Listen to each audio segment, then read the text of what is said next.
thank you very much for joining us this evening. It is the evening in London, and a particular welcome to those of you who've joined the Free Speech Union just to participate in this conversation. I'm sure he needs very little introduction, but I'm going to just quickly rattle through a fraction of Douglas's achievements. So he's the author of 7 books, including The Strange Death of Europe, The Madness of Crowds, and his most recent book, which we're going to discuss tonight, The War on the West. He's an incredibly prolific journalist, in addition to being a prolific author, with columns in the Spectator, The Sun, and the New York Post, and he also writes for a lot of other people, does a lot of podcasting and vlogging and appearances on TV and the rest of it. Most importantly, he is a director of the Free Speech Union. I guess my first question for you, Douglas, is given this extraordinarily prolific career, how on earth do you have time to write books as well as everything else? Well, first of all, it's very good to be with you, Toby, and really wonderful to be joined by so many people here this evening. Can I just also say, I mean, it's a great pleasure and an honor for me to be one of the directors of the Free Speech Union, because it's an issue very close to my heart, and not least because I'm such a fan of the practical good that the FSU does.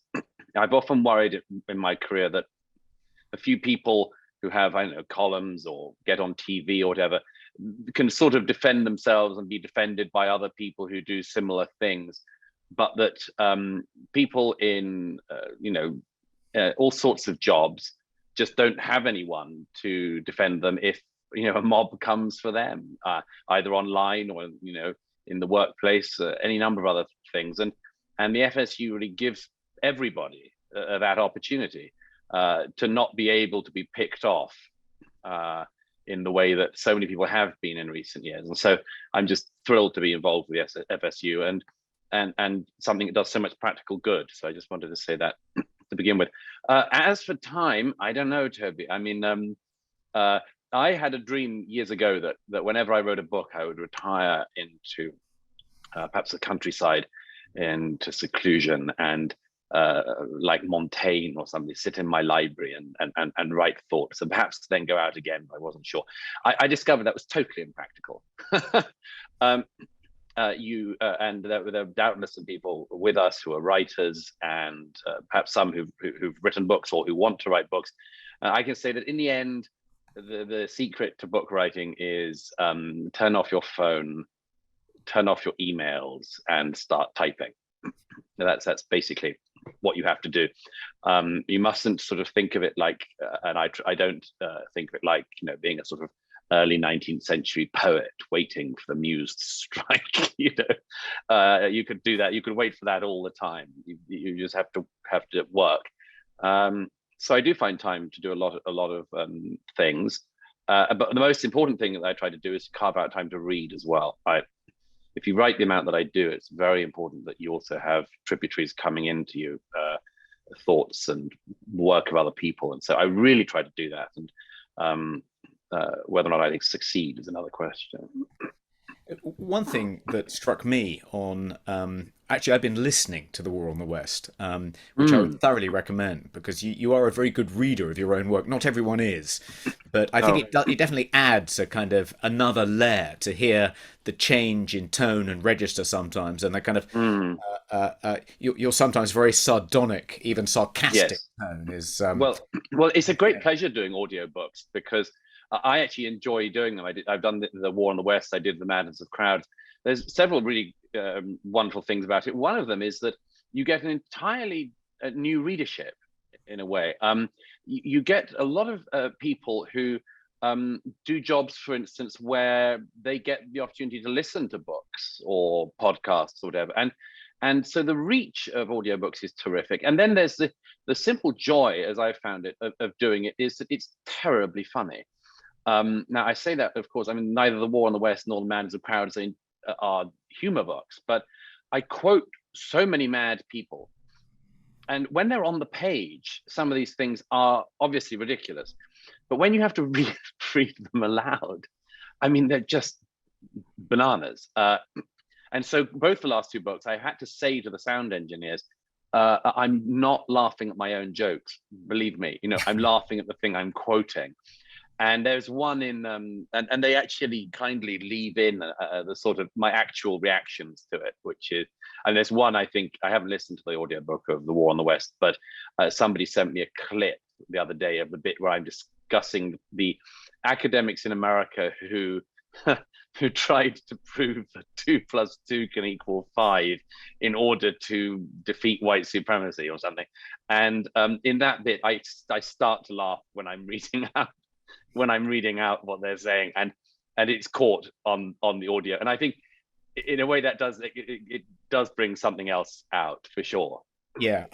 One thing I wanted to ask you about is how important a weapon do you think is humor when it comes to defeating this particular pernicious cult? I mean, often I found myself that when I've tried to kind of, engage in good faith debate with kind of wokesters and, confronted them with evidence and tried to reason with them, that's just water off the duck's back. They either kind of don't engage, or they engage in a slightly oblique, kind of incomprehensible way, but they seem completely untroubled by being confronted by kind of contrary evidence and kind of pointing out inconsistencies and logical fallacies. Doesn't bother them in the slightest, but start to take the mickey, and they kind of go into a complete tailspin, and kind of that's why they couldn't take Tatiana McGrath. I mean, that she drives them mad.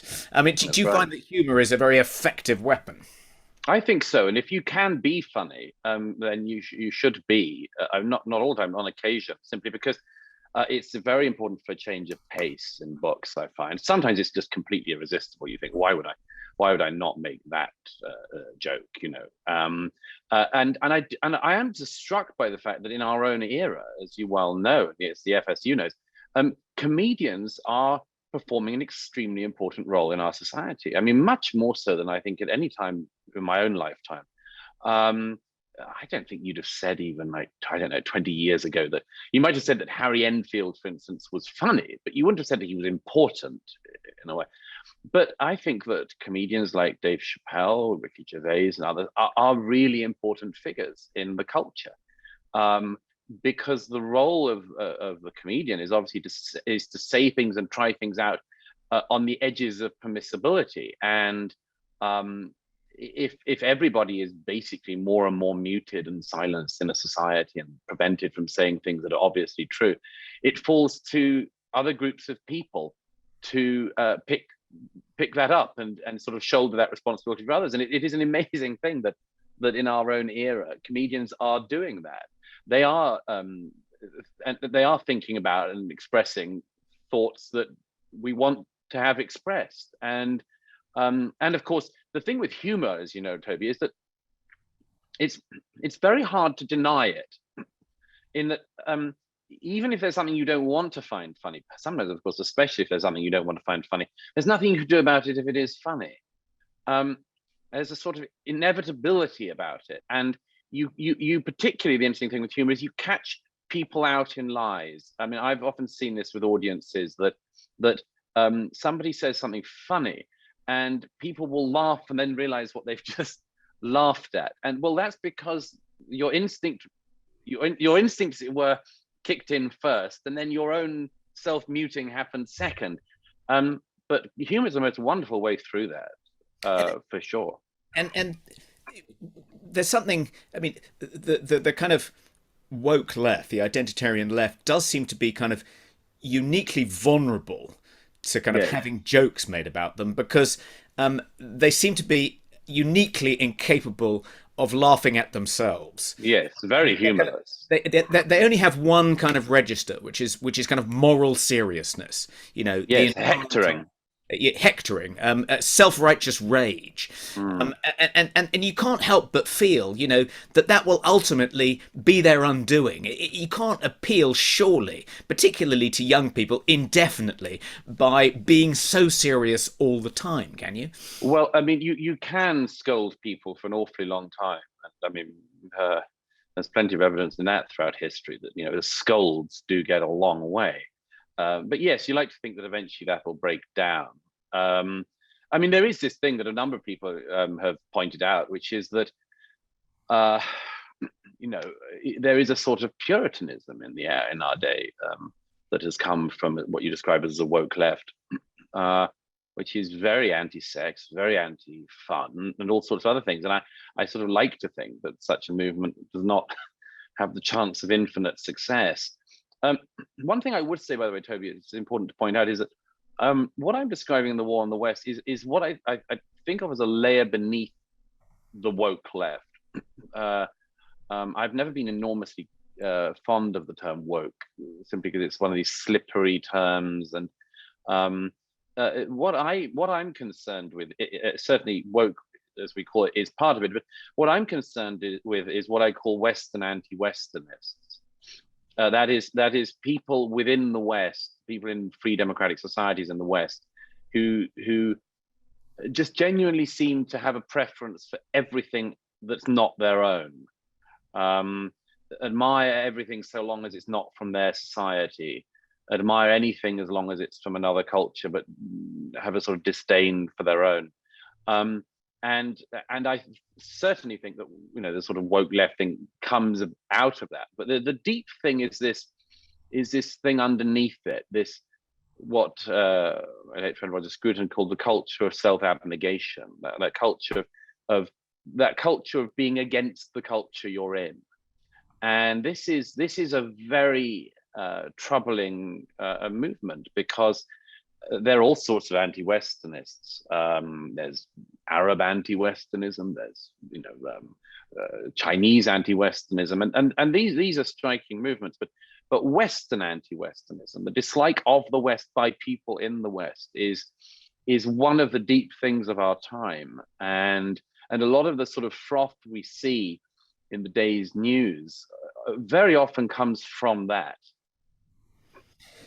Yeah, I wanted to ask you. I mean, you've sort of half answered my question, but I wanted to ask you why it is that the West's critics, the current generation of the West's critics, have homed in on racism, colonialism, slavery as the Achilles heel of the West.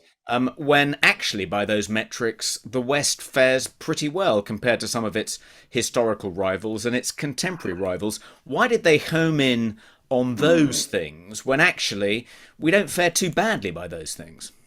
Well, because it's very easy to select things out of context and hone in on them.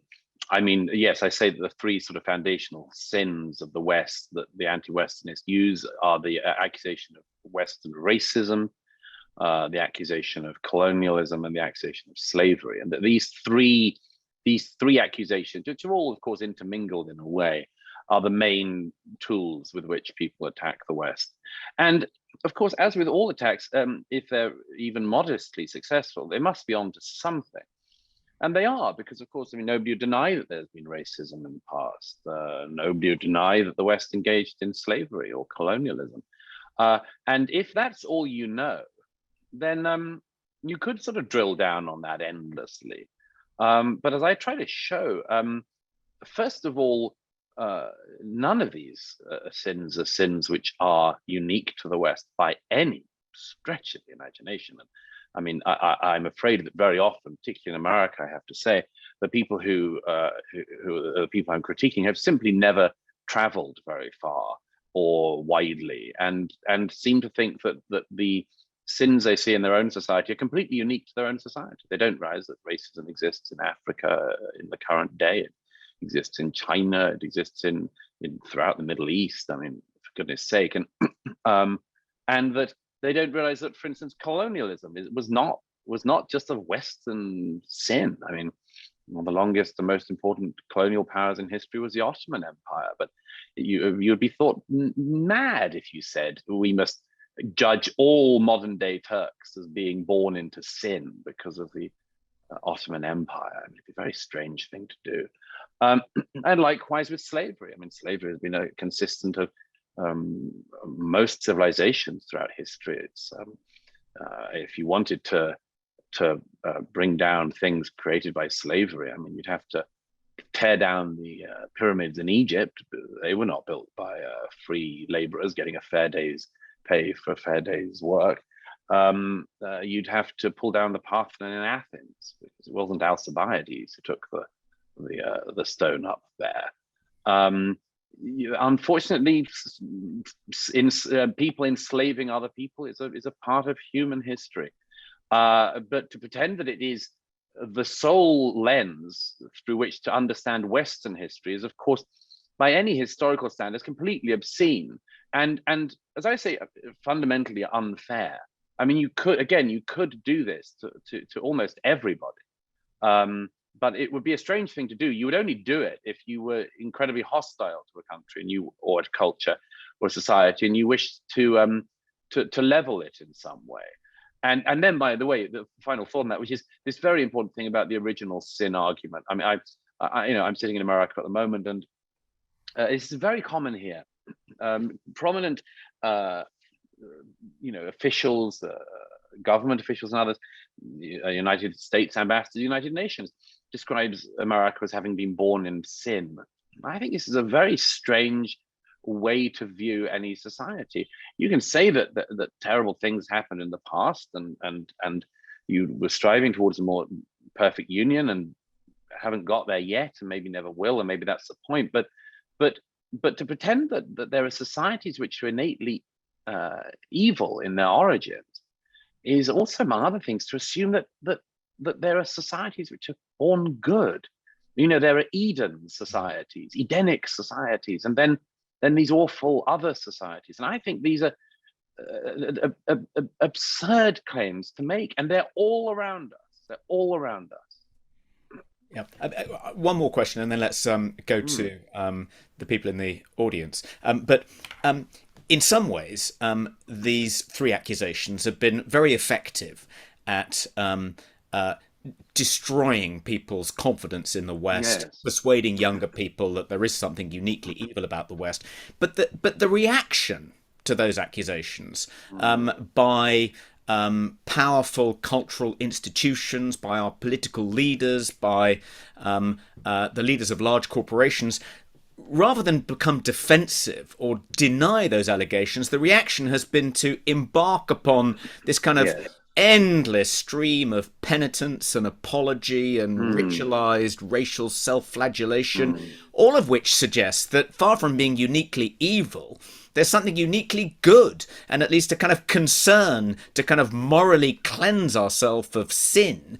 Unlike other countries, you make similar accusations about the Chinese, they don't react in that way at all. They become very defensive and start attacking you.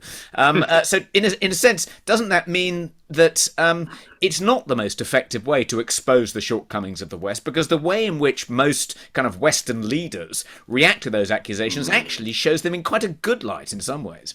Well, you could say that, and I certainly think that, and I say that self-criticism is a very important part of the Western tradition. The desire for self-improvement, indeed, in the societies and in a personal sense. But again, it entirely depends on the way in which this is embarked upon. What you describe as people in prominent positions throughout our societies, I mean, it's amazing, from the private sector, publicly listed companies, government departments, and so on, which is a daily news of this, is that effectively they sort of try to cleanse themselves, rather like that Scientologist belief, when you sort of need to get the stuff off you. They do this in part because of the danger of the great accusations of our time. The great accusations of our time are all simultaneously impossible to prove and impossible to disprove. You cannot prove that you are not a racist. And so when somebody says you're a racist against somebody, or your company is indulged in racism, or because you haven't got this thing we want, we're going to accuse you of this, you can't get it off you. Unless you agree to go through the sort of ritualized, subjugation, and even then you're not really clean of it. And I think people are right to fear this. That it's a very dangerous thing in our society that there could be very serious accusations leveled at people that are effectively career-ending, or certainly reputation-destroying, but which you cannot get out of once the accusation is leveled. And I do worry about that. I just would say one other thing about that, though, which is that it's very important to always to tell the difference between a critic who is trying to improve you and an enemy who wants to subjugate you. And many people aren't, it seems to me, capable of telling these two things apart. I've been asked by a couple of interviewers since the war in the West came out, well, how on earth would you tell that thing? I say, well, I can tell in my own life, and I'm sure you can, Toby, who wishes you well and who doesn't. A radio interviewer the other day, I said to him, look, if I said to you, you're a really good presenter, but there's this thing you should do to sort of improve, you might listen to me. You don't have to at all. What do I know? But you might listen to me. If, however, I said, look, you're a terrible interviewer. You've got a face for radio, but you've not got a voice for it, and you've just got no redeeming qualities, and you don't seem very smart, and everyone hates you, and it just went on and on. At some point, you would say, I don't know, this person wants to improve me as a radio presenter. I think they just really dislike me, and therefore I probably shouldn't listen to them much more. I think it's the same with societies. If somebody says, there's this thing you can improve in your society, and you've done all these great things, but this would be good if you could. Well, that would be worth listening to. But if somebody says, no, you're born into sin, or the majorities are evil, you'll never get rid of the sins of things you never had anything to do with, and I don't think this is a helpful critic. I think this is an enemy.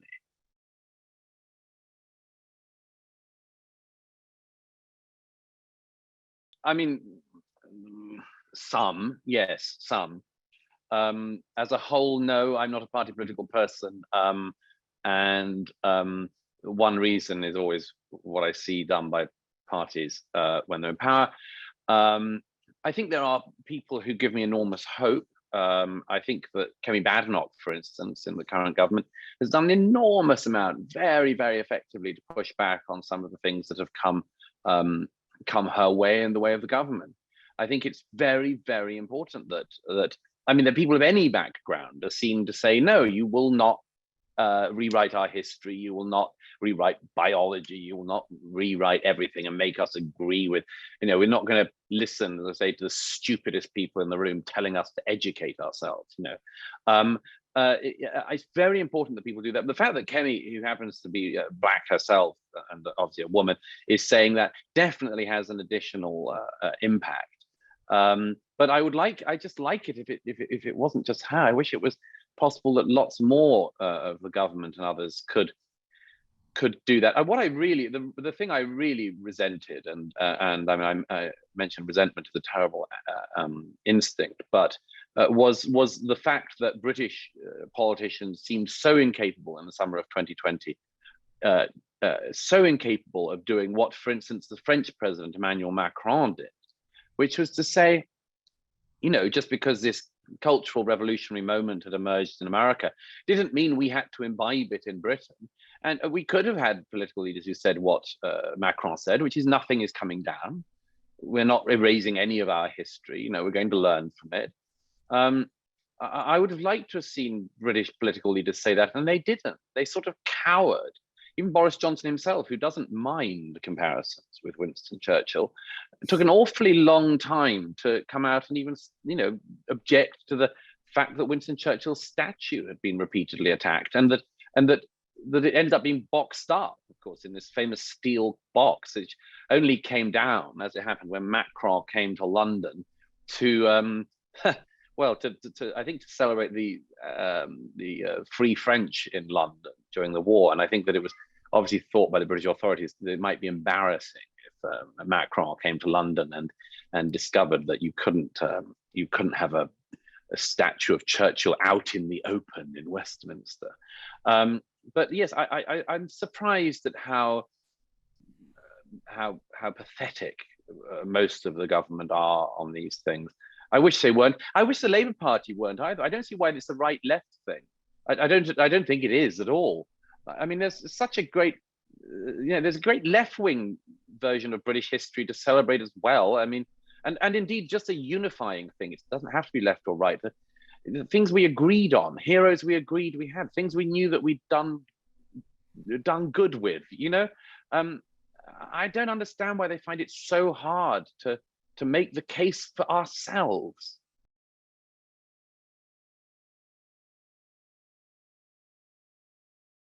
It's a good question, but a forlorn one. I always think you just in the British system, there's whether obviously it would be good to have a new political party. It's always good to have a party that keeps the existing parties on their toes, apart from anything else. It's just that in the British political system, it's so darn hard to break through in any way. And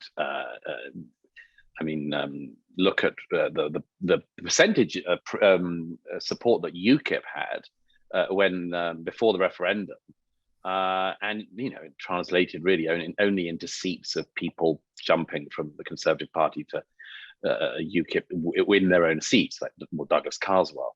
So I think it's just extremely hard in the British system. And in a way that has an advantage, which is there is a stability in the British system, which there isn't in some other democracies. On the other hand, it means you always have this sort of stalemate and this inability to break through, inability to shake things up.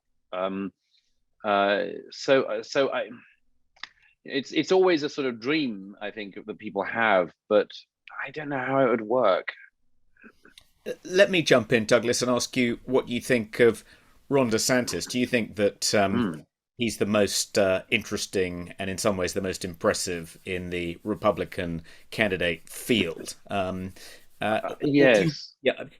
Within the kind of amongst free speech fundamentalists, there's a sort of certain amount of ambivalence about Ron DeSantis because they feel slightly uncomfortable about the aggressive way in which he's trying to stamp out the teaching of CRT in high schools, is threatening to withhold state funding from the University of Florida, and that seems to be an encroachment on the First Amendment rights of schools and that university. How do you feel about Ron? Well, I think he's an amazing political talent. I've seen him speak at rallies I've covered, and he's very, very impressive. He's also, I might note, for American politics, a real whippersnapper. I mean, he's only he's not even 50 yet, I think, is he? Which, considering that almost everybody in American politics is 80, isn't bad going. Most other countries in the West, I mean, particularly countries like Canada, most obviously, sort of have this tendency to vote for shiny new young idiots, but and America never does it. It's sort of thing, when you're not suited for public office until you're 80 or so. I mean, Nancy Pelosi's 81, Joe Biden's pushing 80, Trump will be 80 if he was running again, and DeSantis has a lot going for him. My own view is that what he's done with I don't know how closely people have followed this, but what he's done is actually very, very effective politicking. There is a critique on the right in America that basically the right in America always ends up doing liberalism, as they call it. We don't call it like that. Let's say leftism. That they do leftism at the speed limit. I think it was Michael Malice who coined that term. That they basically end up doing the same things that the left wants to do, but just slower. The federal deficit keeps going up; it just goes slightly slower under Republican governments. Well, DeSantis is interesting because he spotted, first of all, the cultural wars that are going on in America and the importance of putting himself firmly on one side of them. But the other thing is he's shown that it is possible to correct the herd in another direction. And let me just quickly explain what I mean. Some people will have heard me make this analogy before, but what I see the sort of cancel culture, sort of woke anti-Westernists of our time doing is behaving like a shepherd with a sheepdog controlling a flock of sheep. You send the sheepdog out and it goes for the edges of the herd. It nips at the edges of the herd and corrects the herd behavior as a result. I say corrects, obviously, in quotation marks, but corrects the herd behavior and gets the herd to do what it wants. Now, many Republicans and people on the right in America think, well, that's terrible, and as a result, we must stop those people nipping at the edges of the herd. But DeSantis has realized you can also nip at the other end as well. And that's what he's done with Disney. He made a very clear warning shot. He said, if companies like Disney are going to stop being entertainment companies, which they're not very good at these days anyway, and are actually going to become political actors, making pronouncements about political policy, then we will remove the advantages that company has in the state of Florida, for instance. Well, that nip at that side of the herd had an immediate effect. Companies like Disney have definitely stopped these ridiculous announcements whenever any political issue comes up that they feel that, or some junior marketing person thinks they should speak on. So he has had an extraordinarily corrective effect already. And I suspect that I know that is very popular with many of the people who would like to vote Republican, and including those people who would like to vote Republican and would like not to vote for Donald Trump.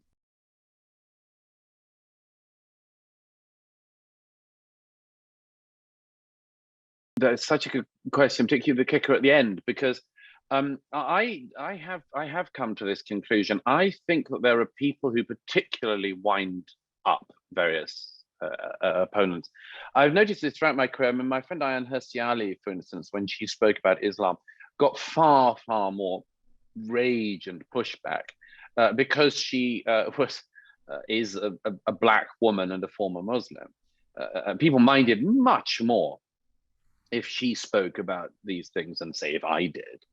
And I noticed in recent years that this was the case with things to do with trans in particular. And actually at an event that Spectator organized, I was in conversation with Lionel Shriver, this came up.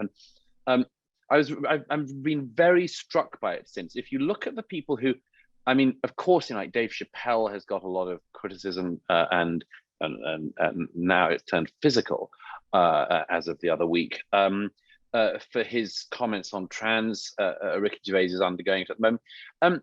I think, first of all, there are some people who are constitutionally better prepared to just brush it off. I'd include myself in that. And I just don't really care. I mean, I care what a small number of people think, but I don't care if a large mob of illiterates and anti-biologists come at me. Why would I care? It doesn't cause me any loss of sleep. But I do notice, however, that the viciousness is particularly aimed at women who say some of these things. And I think a similar dynamic is occurring as to the one I described with Ayaan. I think that certain trans activists in particular are particularly enraged by biological women saying basically the same things that I say, and sometimes a lot less. I mean, I have sometimes deliberately given what I've described as covering fire, saying things much further out on certain issues to do with trans, making jokes I know that could get me into trouble. As I say, not that I care. And partly it's because I then see, perfectly reasonable feminists making points that are, less outrageous, getting much more flack. So I think there is something which is obviously enraging, and without wanting to be too diagnostic, I think it is obvious why somebody who might want to be a woman, want to resemble a woman, would be enraged by somebody who just is a woman, and that among other things, envy and much more comes into it. But I'm so thrilled by the fact that J.K. Rowling has not backed down and seems to be cohering people as well, which is great. Which is somebody with her fame and resources is in a great position to do. And people like that will make the difference. They really will make the difference in the end. I'll just chip in here. I remember when I was being targeted by an outrage mob at the beginning of 2018, and I called up John Ronson, who I know slightly, who wrote the book "You Have Been Publicly Shamed," which was a kind of prophetic book, a sort of early book about cancel culture. I think it was published in 2017, and I said, John, of all the people you interviewed for that book, who coped with it the best? Can you recommend any kind of coping strategy? For me, I'm finding it quite tough. And he said the person he interviewed who seemed to survive it the best was Max Mosley, who just treated it with treated the kind of public shaming of him with absolute contempt and complete indifference. Just went on the attack, and I couldn't bring myself to do that. And I think I don't know whether it's you or somebody else that said it, Douglas, that the people who are most vulnerable to being targeted by outrage mobs, the people who find it the most difficult to cope with, are people who think of themselves as kind of decent people who kind of are upholding the social contract. And the idea that people dislike them, that they're accused of doing unspeakable, horrible, immoral things, that it's much more difficult for them than it is for others. So if it's really the kind of decent people are the most vulnerable to it. Yes, that's such an interesting point. I think that's true about Max Mosley. I had no particular fondness for the man, but I did admire the fact that he ended up suing over the fact that the orgy was German in theme but not Nazi. I mean, that was you have to have an extraordinary amount of aristocratic sort of resilience to want to die on that hill. but just one thing, of course, Toby, you just mentioned your unfortunate episode in 2018. I think when I described that in The Madness of Crowd, if I remember rightly, I described that what happened with you was what they call offense archaeology. But that when the mob discovered Toby Young's back catalogue, this was the Tutankhamun's tomb of offense archaeology. I mean, what a cave of wonders is here. Yeah. No, there were some archaeologists certainly made their bones by going to town on me.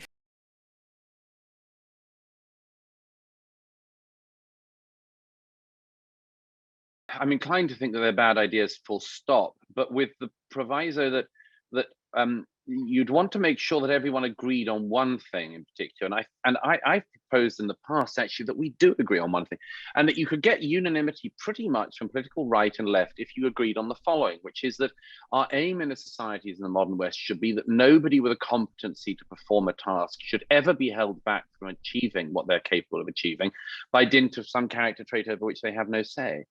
So, the fact that somebody's gay or something like, from a sexual minority shouldn't stop them achieving something if they're able to achieve that thing, or they're capable of that. Same thing with women, same thing with anyone from an ethnic minority. I think that anyone who wants, the country to succeed, the society to be enriched in every way, culturally, financially, and elsewhere, knows that you shouldn't hold talent down, wherever it's from. And it would be absurd to try to limit people's achievements in life through these arbitrary means. If you agreed on that, then I think that you could allow the natural course of events to allow that sort of diversity to just emerge, what you might call the gradualist approach. I'm very, very skeptical of coordinating that, let alone mandating it, so that you have these strange scenarios where, unless you have absolutely accurate representation, or indeed over-representation only in prestige professions. Remember, it's very important to remember this. Everybody talks about boards, for instance. Well, most people don't sit on company boards and take large checks for relatively small amounts of labor. People talk about representation in Hollywood. Well, Hollywood's a very unnatural place, very unusual place. It's literally the place that invented the term the casting couch, among other things. These are highly unusual prestige things to play around with. You don't, by contrast, ever hear people saying that there's not enough female truck drivers, or that there is an insufficient amount of transsexual road layers and tarmackers. I mean, you just don't get it. It's always about prestige professions, and I find that a giveaway, I have to say, because it suggests, among other things, that we're willing to sort of toy with a few highly visible prestige things and don't really care about the wider issue. I mean, I joked a little while ago with Joe Rogan that I worked out when this law came in California. It's been struck down now. There was a law in California that was going to insist that public companies had a specific number of each minority on boards by certain dates. And one of the groups, of course, was trans people. And I got a friend to do the math on this and worked out that if you're a trans person in California, you should clear your diary in the 2020s, because you're not going to have time to have any fun. You're going to be dashing from board meeting to board meeting. And I'm afraid that there is something. And by the way, sorry, and I was talking about this the other day with a wonderful young actor called Clifton Duncan, and we were talking about this in relation to the theatre. The absurdity of these sorts of deliberate. It's way beyond colorblind casting. It's shove something in your face casting. And I was describing to Clifton that I saw Daniel Craig doing Macbeth on Broadway recently. You could see that. I mean, Daniel Craig and his co-star Lady Macbeth were both very good, but the production was just designed to sort of rub your nose in diversity. You know, Banquo was a black woman. The whole kingdom was inherited in the end by a sort of blue-haired, non-binary girl, which I just seemed obvious to me that if I was any of the lairds there, I'd sort of kill her the next day and take over. I mean, a very easy job to do. And the guy who killed Banquo was in a wheelchair, which that was one of the strangest ones. You had to have a disability higher in it. So actually the guy was a good actor. It's just I thought, well, if I was Banquo, I'd just walk onto a gravelly path and get away. It's very easy. I know, put a wheel lock on the guy or whatever. So let me play devil's advocate for a second, Douglas, which is, I mean, I've on the one hand, I think that investing such importance and meaning in arbitrary identity categories, which we're sort of saddled with by the genetic lottery, it's sort of at some level incomprehensible. Why should it matter what our ethnicity happens to be? Why should we attach so much importance to our sexual orientation or the fact that we're trans? If these things are rooted in our natures, in the way that, people claim they are, that's how they feel. They're just expressing their inner natures, and they have no choice but to do that, and they invest such importance and meaning in it. Why, if they're so arbitrary? But on the other hand, there's nothing wrong with attaching a sense of importance to the place you're born in or the country you're born in, which are equally arbitrary. So how can we, on the one hand, defend patriotism, but on the other hand, attack identity politics? Well, I don't want to strip anyone who feels a sense of identity in a particular thing. I don't want to strip them of it if it's important to them.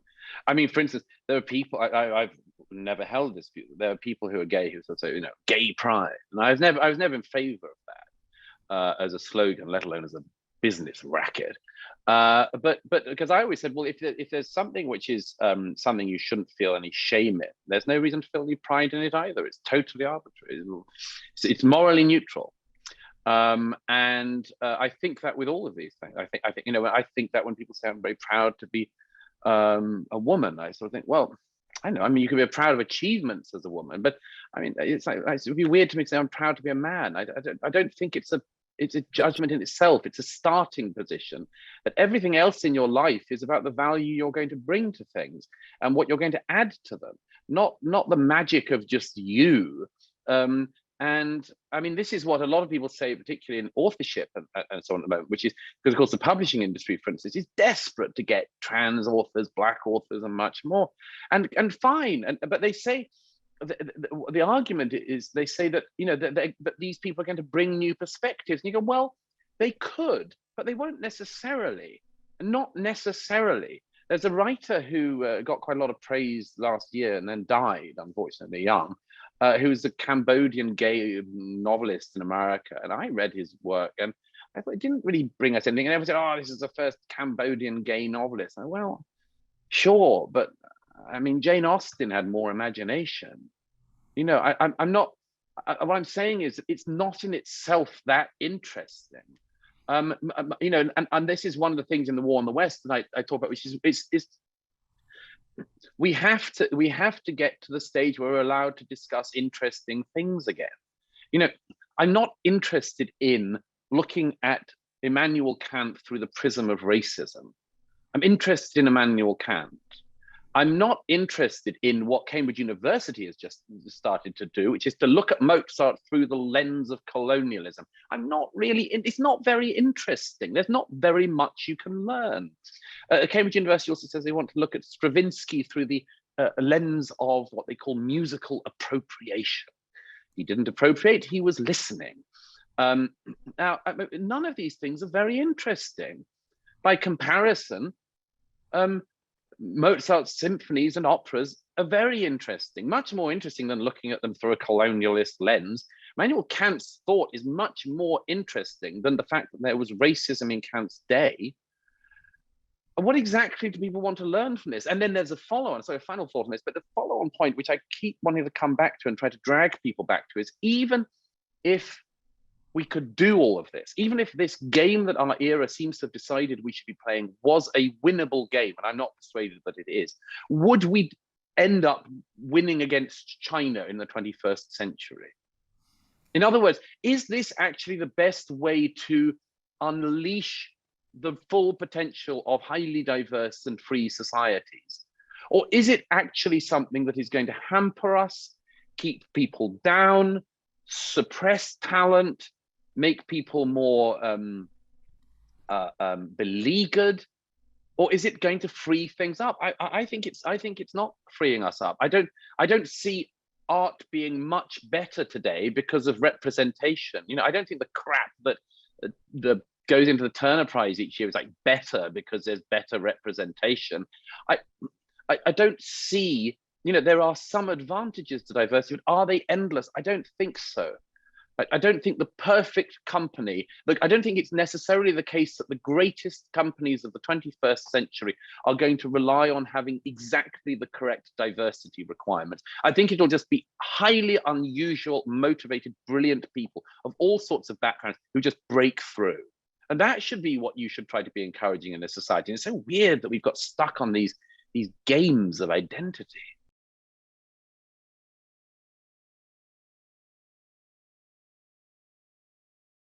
I just would, if I can say so, I don't think there'll be one principle that you can hold. I think there'll be many. So there's not one inheritance that we have. There are many. So there's not only one thing we're conserving. There's a lot of things that we should conserve in our societies. So yes, Shirk is mainly his interesting work is on envy, which those of you who've read the book will know is something I'm deeply, deeply troubled about. I think that our era is in a way defined by the culture of resentment and envy, and that these are very, very deep things to draw upon. And when somebody is drawing on resentment, you know, this person has a thing you should have. You can't only answer it by tinkering with laws or planning applications or anything like that.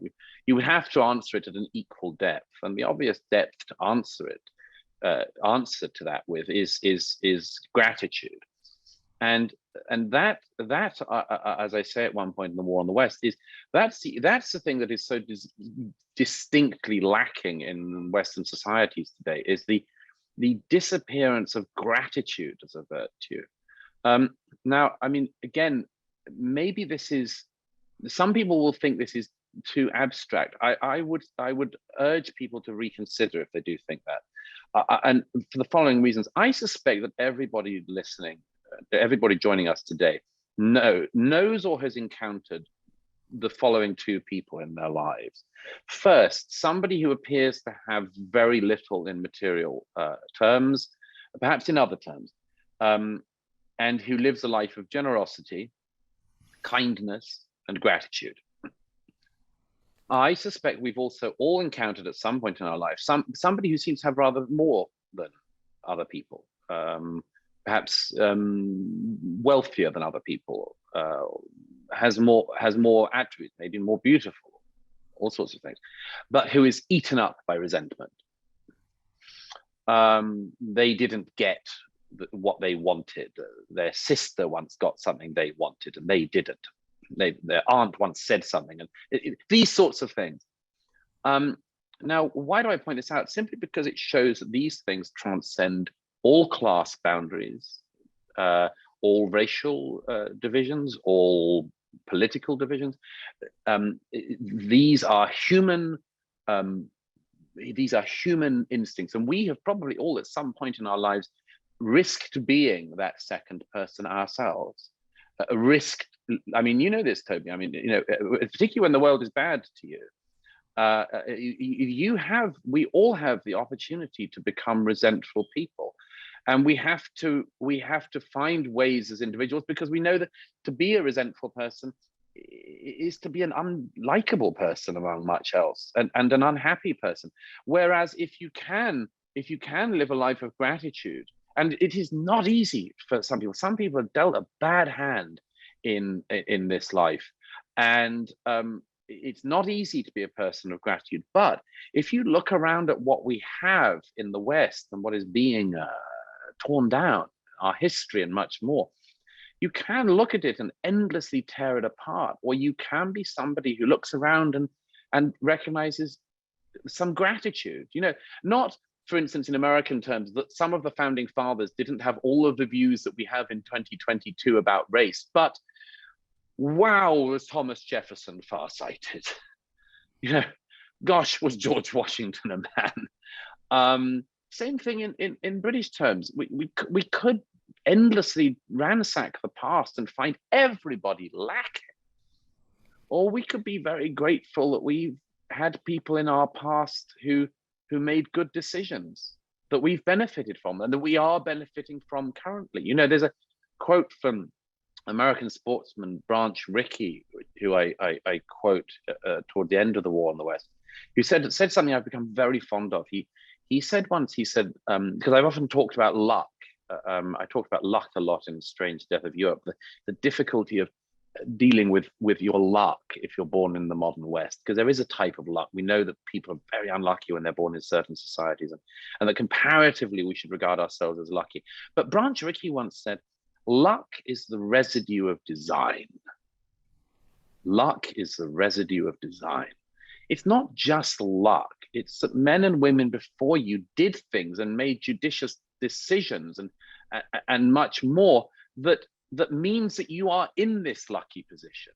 It means you have this fortune, which means that you have the buildings around you and the cities around you and the rights that you have and the freedoms that you have, and that these didn't just land like a meteor, that they were handed to you, and that therefore you should show some damn appreciation for it.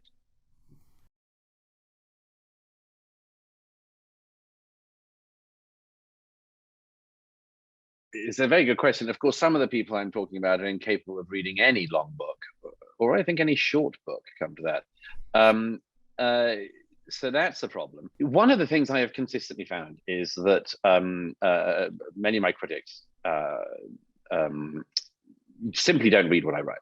I mean, they think they know what I write. A couple of years ago, there was a great, I think Toby and I both have a friend in Sweden, Paulina Neuding, very brilliant young Swedish journalist, and I was once in Sweden for the translation of one of my books years ago, and I was doing it. I was invited onto Swedish public radio, the sort of Swedish BBC, and I checked beforehand. I said, "This is going to be in English, isn't it?" And they interviewed me in English, and then there was a discussion about me in Swedish between Paulina and this far left journalist from Sweden. And I sort of left during it because it was very uncomfortable sitting hearing people sing Douglas Murray. And I just, what the hell, is it good? Is it bad? And I left them to it. But I discovered afterwards that the guy who Paulina was debating with about my book admitted at the beginning that he hadn't read it. And Paulina said, well, I mean, why? I mean, you've been asked on to discuss this book by Douglas Murray. And he said, I know what he says. And Paulina says, I guarantee you don't. You don't. And she explained some of the things that I said in that book, which had not been said before. And this man was at a great disadvantage in the debate that he had put himself in. Now that is quite common. I have to say, I would not do that myself. I mean, I read a lot of books that I disagree with. I mean, why would you only read books you agreed with? And I do notice that the favor isn't returned. I do. I've always marveled at that. Roger Scruton alerted me to that years ago. He said that had always been the case with him, that people sort of criticized him and his books without really bothering to read them because they sort of thought they knew what he thought, and they were wrong. They were wrong. I don't think anyone should be so idiotic. I mean, I would not guess what somebody had written without reading it. I think that these people put themselves at a great disadvantage because they don't know where the debate is. They have a totally false idea of it. I think when The Madness of Crowds came out, I was still allowed on the BBC, and I did a discussion, and there was some teacher who was a left-wing activist who also pretended to educate children. And she was on this show with me, and she hadn't read the book that she was coming on to discuss. And she just sat in wait like a vicious animal of some kind, waiting until I said something she could pounce upon. And she found her moment, and she said, I think I said something about the whole trans thing. She said, I can't believe you're saying trans thing. These are people, I just whipped herself up into a lather of her own creation. But that was all she could do, because she simply was totally uninformed about the thing that she'd been asked to come on and discuss. And by the way, first of all, sorry, I mean, this is a long answer to a question, but it's an interesting question to me because I do think about this a bit. I think those people are losing, and I think they'll keep losing because they're not informing themselves of where the discussion is. There are very, very devastating questions you can just level at these people. They just can't answer. And by the way, in America, and some of the people I critique in the war in the West, people like Ibram X. Kendi, Robin DiAngelo, the other race hucksters of our day, these people will not debate publicly.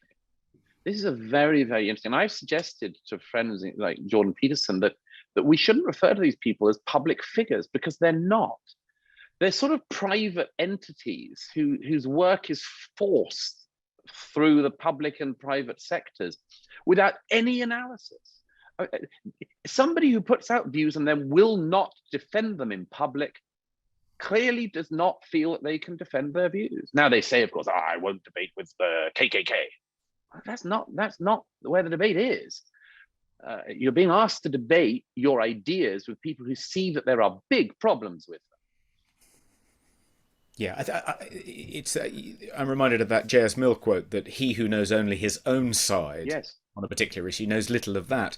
And you often feel that by refusing to engage in debate in the public square, many of our opponents are putting themselves at a huge disadvantage because, as you say, yes, when they do find themselves having to defend their ideas in public, very rarely, they don't have a response to the kind of most elementary objections because they haven't That's right. to kind of do that. And you found, I mean, one of the reasons I think the trans rights activists are losing the public debate about gender recognition and so forth is because they're unwilling to engage in public debate and have been for so long that when people like J.K. Rowling present them with kind of elementary objections, they don't have any response. They're completely speechless. That's right. Let me give you a quick example, by the way. I quote from the War in the West. This is Robin DiAngelo, author of White Fragility. In an interview on Amanpour and Company, actually with a black female interviewer, Michelle Martin, DiAngelo said that white people find racism, quote, exciting and enjoy indulging in it. Okay, so her interviewer says, why do you say that though? You're a scholar. Where's your data? What makes you say that? Here is Robin DiAngelo's answer. There is a kind of glee in the white collective when black bodies are punished. Very strange thing to say. Very, very strange thing to say. I mean, it's possible that Robin DiAngelo feels some kind of glee and seeks out the punishment of black bodies or something. But it's a very, I mean, first of all, of course, she's asked the question. No wonder she doesn't put herself forward for interviews anymore because she can't answer questions. She was asked by her interviewer, what evidence do you have for your unfounded assertion? And she replies with another unfounded assertion and an even more extreme one. That's the sort of thing these people are dealing in. No wonder they don't want to put themselves up in front of the public. It's like, why would somebody who believes that there is, at this stage, is such a slow learner that they believe that there are no competing rights between women's rights and trans rights, why would these people not put themselves forward for public debate, because by this stage they can't sustain that. They've got to concede there is some damn debate going on.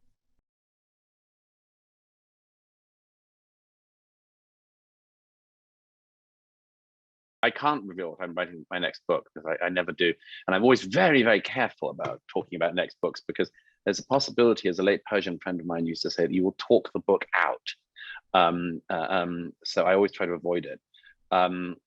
If I do write about universities, I will certainly come to Salford first. By the sound of it, there's a story there. Yeah, I think you're completely right. I mean, there's a power grab.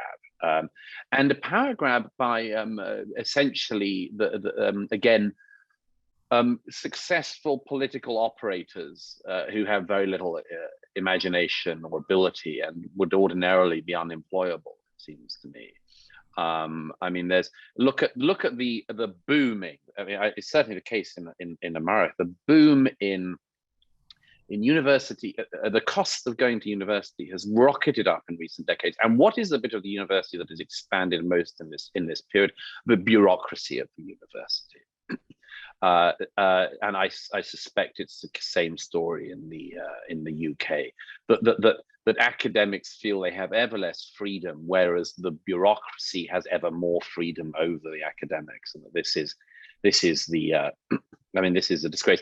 I've occasionally thought that only a novelist could do justice to what is happening in the universities, as with other areas. And I've been told by some people inside what it's like to be, for instance, lectured to, if you're a lecturer, by somebody who knows less than anyone else in the room about any of the things they're being told about. I was once, some years ago, told a story of by a friend who was a barrister about when their chambers were visited by some re-education expert and sort of equity, diversity, inclusion lecturer, and this person was lecturing a room full of silks on, I mean, in a way that would have embarrassed an elementary school teacher, telling very brilliant men and women who spend their lives cross-examining people, telling them just incredibly banal assertions. And this friend who described this, I must get him to write it down someday, described one, QC who sort of is famous for never speaking, sort of sucking on his glasses, and at the very end asking a few just devastating questions of this trainer. And I do think just people have to say no to this absurdity, as I say, of the least educated people telling people to educate themselves. Lecturers being lectured to, lawyers, every profession being told what to think by people who've never done any thinking of their own, never, who just have a sort of boring manual of the day and repeat it. To hell with those people. Rise up, kick them out, be gone with them, curse them.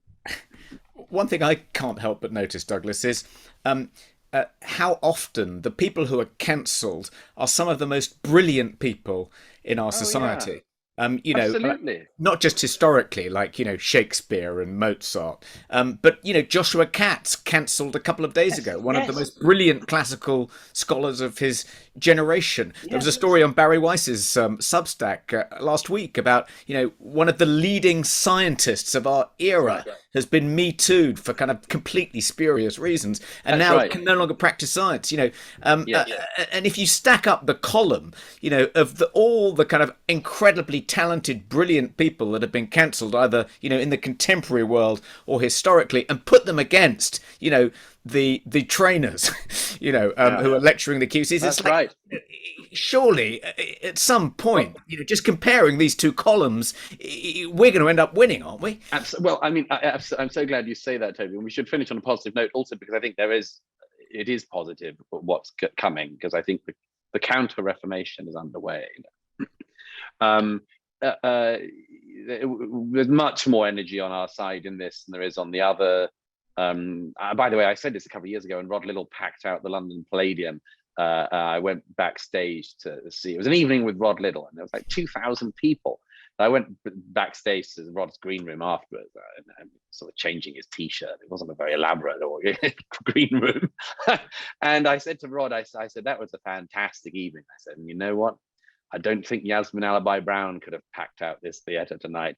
Now, the point is that on case after case, I recently saw Jordan Peterson on Broadway 2 nights. I don't think his opponents could fill out theatres like that.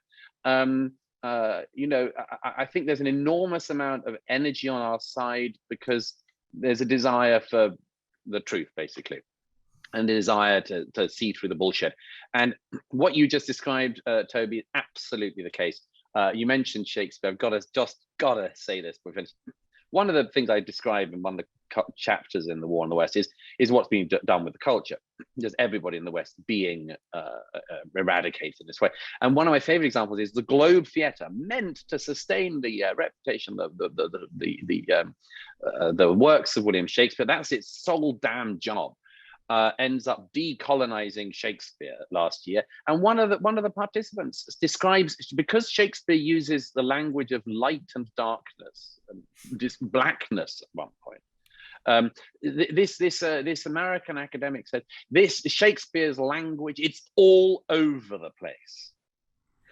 I thought, well, we'll see if anyone's reading your work in 400 years, let alone performing it on stages. I find it highly unlikely that in 400 years' time, this particular feminist deconstructionist Shakespeare scholar will have her own seminar rooms lovingly recreated by future generations so that they can marvel at the works created in this place. Highly unlikely. I'm on Shakespeare's side with that. I think he's more likely to win out. I think that all of the people we're discussing are much more likely to win out. Very happy with the company we've got now. All the good people are on our side. All of the worst people are on the other side. Bring it on. We're going to win. It's going to be great. Let's end on that positive note. And, of course, a case in point, Douglas, is The War in the West entering the bestseller lists on both sides of the Atlantic at the top. So congratulations.